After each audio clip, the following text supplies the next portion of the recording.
Alrighty guys, the banded seesaw press. Now, with this, I'm gonna come up nice and close. Very important here, we use a thin band. You can also use those kind of booty bands. You know, they're about that long, very, very thin.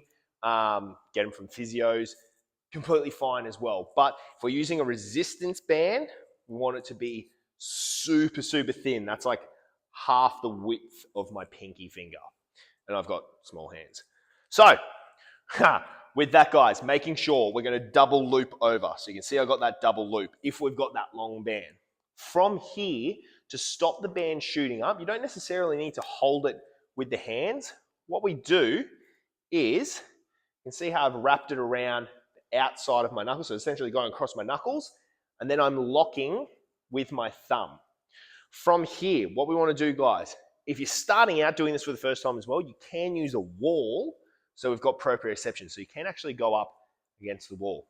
But from here, what we want to do is just create a slight amount of tension. I'm not trying to pull out as hard as I can.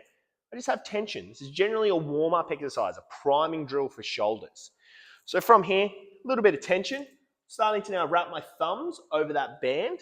And then all I'm going to do, one at a time, is just raise up in the scapular plane and come back down. So what that means is I'm not going straight up above my head. I'm not going straight out to the side, moving in that scapular plane, so where the shoulder moves naturally. From there, I come back down, move over to the other side. Now I have a bit of a dodgy left shoulder. So what I'm making sure is as I'm moving up, I'm keeping the shoulder set down, everything's locked on, I'm even squeezing my glutes.